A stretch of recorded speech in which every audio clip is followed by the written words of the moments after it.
I think I'm doing it by way of debate, although it does refer to it does do it by way of referring to the comments that you made when you were on your feet, Mr. Speaker. It is not for the Speaker to rule whether something is in or out at the committee. It is a matter for the Chairman. The Speaker cannot give an assurance because it is not his role to give. It is not his role to give an assurance on something that he must rule on in that chair while he is in that chair. And in fact, I think, Mr. Chairman, there could be some question of conflict if speakers attempted to take that sort of approach. So while, of course, I don't think there are many men who are more honourable than you are as far as the House, and we do, of course, rely on your word, I think we've got to be very clear that the role of the Speaker is different to the role of the Chairman, and in fact the only... No, I think it's entirely within order. The only circumstance where the Speaker... Sorry. I've told the member to continue with his speech. Sure. This isn't a point of order. No, I'm speaking. Right, I'm speaking. No, I made it clear it's not a point of order. Right. No, but I'm referring to your comment, just to make it clear. The member should litigate my ruling. No, I'm not litigating. I'm adding to it. Mr. Speaker, I'm saying how much I trust you.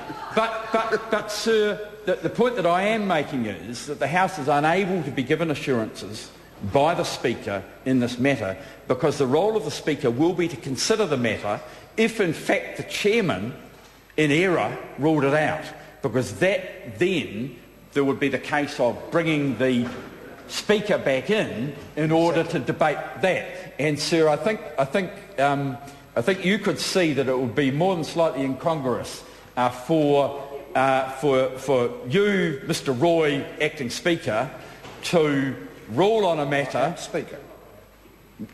Speaker to rule on a matter, then to rule it on in Chair, and then the possibility of ruling on your own ruling as Chairman. And I think, sir, that sort of approach is the approach that you'd have in the Fijian Parliament or some other place where democracy is non-existent. Well, that's non-existent, but that's probably about the only place where that would occur. So, Mr. Speaker, what I do want to make clear is that the Labour opposition are very firm that it is important to have this debate, and I know that my colleagues are keen, are very keen to outline to you why they think a belt and braces approach is necessary on this particular piece of legislation. And I might say, Mr. Speaker, that there is also a matter of, because there has been a lot of debate about this matter of power within the Select Committee and within the media, because there's been a lot of discussion about the powers in that are there in the Canterbury legislation following the earthquake.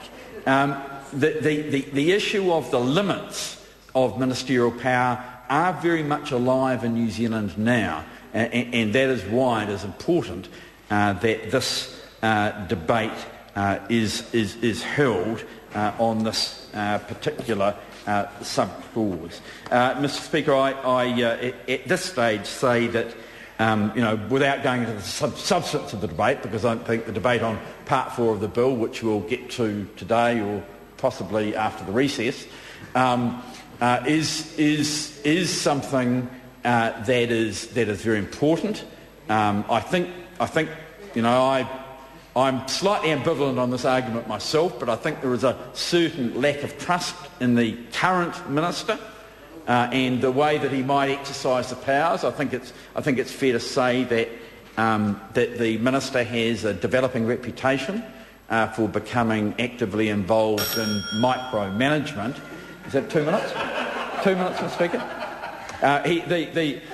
The minister has a growing reputation, which is being highlighted by my colleague Phil Twyford inter alia, of being involved in micromanagement across portfolios. I think it's fair to say that the fingerprints are not always left there The fingerprints are not always left, but there are a few greasy marks on the bit of paper. There are signs on the piece of paper of a minister becoming involved in areas that he shouldn't, and that's why we think that it's important that a minister should not get the power without any consideration from the Regulations Review Committee, because that's I know that my colleagues Leanne Dalzell, I think, is involved in the Regulations Review Committee. There are certainly Chris Hipkins is involved in the Regulations Review Committee. If the decisions of the minister were, for example, reviewable by a committee of this Parliament, then I'm sure. Sorry. Well, I think there will be an amendment, and there'll be amendment after amendment, and we'll take about 10 minutes to deal with each of them as the day goes on, Mr. Speaker. But as far as whether if these are not to be considered by any court, because there is not time, not to be considered by the Regulations Review Committee, then it is important that the minister not be left with this power, because I just want to remind the House of what we're doing. You know, we have someone who is an experienced judge with a panel, having heard the evidence, making a decision, and at the end of that, the minister saying, you declining that decision. Member time is expired. Question is the motion be agreed to. Chris Tremaine. I move that the question be now put.